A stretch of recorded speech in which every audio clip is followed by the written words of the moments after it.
بسم اللہ الرحمن الرحیم۔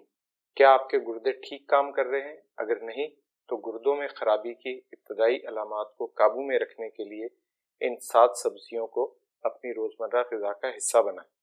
گردوں کا بنیادی کام تو خون میں سے ویسٹ مٹیریل یعنی بیکار مادوں کو چھان کر پیشاب کے ذریعے سے خارج کرنا ہوتا ہے، لیکن اس کے ساتھ ساتھ گردے جسم میں اور کئی کام انجام دیتے ہیں، جیسے کہ بلڈ پریشر کو متوازن رکھنا، مختلف قسم کے ہارمونز پیدا کرنا جو ہمارے کئی جسمانی افعال کے لیے بہت ضروری ہے۔ اس لیے گردوں میں کسی خرابی کی صورت میں یہ تمام نظام دھرم برہم ہو سکتا ہے۔ آج کے ویلاگ میں ہم 7 ایسی سبزیوں کے بارے میں بات کریں گے جن کے استعمال سے نہ صرف گردوں کو پہنچنے والے نقصان کو واپس کیا جا سکتا ہے، بلکہ اگر آپ کے گردے مکمل طور پر صحت مند بھی ہیں تو انہیں مستقبل میں ہونے والے نقصان سے بچایا جا سکتا ہے۔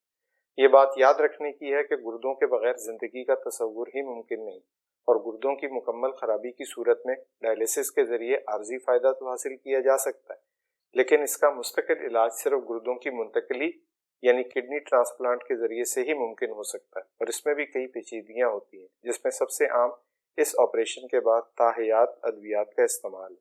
تو ان خطرات سے بچنے کے لیے ضروری ہے کہ ہم اللہ تعالیٰ کی دی ہوئی اس نعمت کی قدر کریں اور اس کی حفاظت کریں۔ اس ویلاگ میں ہم 7 ایسی سبزیوں کے بارے میں بات کریں گے جنہیں اپنی روزمرہ غذا کا حصہ بنا کر نہ صرف ہم گردوں کو صحت مند رکھ سکتے ہیں، بلکہ اگر گردوں میں پہلے ہی کوئی خرابی پیدا ہو چکی ہو تو اس کی اصلاح بھی کر سکتے ہیں۔ ان سبزیوں میں ماہرین جس سبزی کو بہت اہمیت دیتے ہیں وہ ہے پالک۔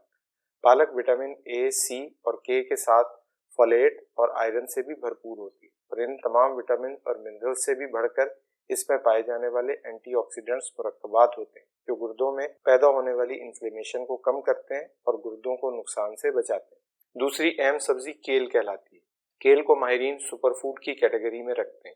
کیل میں وٹامن سی، وٹامن کے، کیلشیم اور میگنیز کی اچھی مقدار پائی جاتی ہے۔ کیل میں کیورسٹین اور کیمفیرول 2 انتہائی طاقتور اینٹی آکسیڈنٹس بھی پائے جاتے ہیں جو اینٹی انفلیمیٹری خصوصیات کے حامل ہوتے ہیں۔ کیل کا سبزی والوں کے پاس ملنا تو مشکل ہے، لیکن یہ بڑے شہروں کے سپر اسٹور سے خریدی جا سکتی ہے۔ دوسرا اس کے حصول کا آسان طریقہ یہ ہے کہ اس کے بیج پاکستان میں آسانی سے دستیاب ہیں اور اسے گملوں میں بغیر کسی خاص محنت کے لگایا جا سکتا ہے۔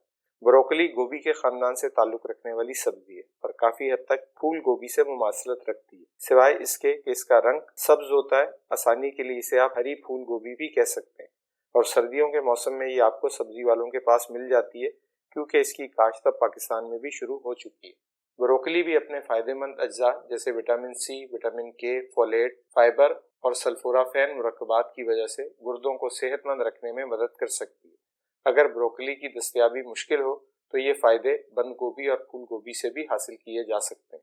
ہری مٹر بھی وٹامن سی، اے اور غذائی ریشے کی وجہ سے گردوں کی صحت کے لیے اچھی سمجھی جاتی ہے۔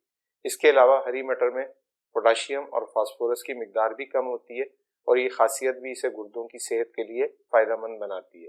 اسپیراگس بھی ایک سبزی ہے جو اکثر سلاد کے طور پر کھائی جاتی ہے۔ یہ بھی گردوں کے امراض میں فائدہ مند ہوتی ہے، لیکن پاکستان میں اس کی دستیابی مشکل ہے، اس لیے اس پر زیادہ بات نہیں کرتے۔ نمبر 7 پر آنے والی سبزی گرین بینز جیسے فرینچ بینز اور گوار پھلی وغیرہ بھی اپنے کم پوٹاشیم اور فاسفورس کی وجہ سے گردوں کو صحت مند رکھنے میں اہم کردار ادا کر سکتی ہے۔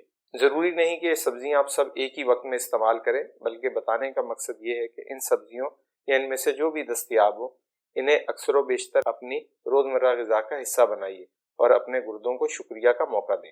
ویڈیو دیکھنے کا بہت شکریہ۔ امید ہے اس ویڈیو سے آپ کو اپنی صحت بہتر کرنے میں کچھ مدد ضرور ملے گی۔ ویڈیو اگر پسند آئی ہو تو اسے لائک اور شیئر کر دیں، اور اگر چینل پر نئے ہیں تو پلیز اسے سبسکرائب بھی کر لیں۔ اپنا اور اپنے ارد گرد کے لوگوں کا بہت خیال رکھیں۔ اللہ نگہبان۔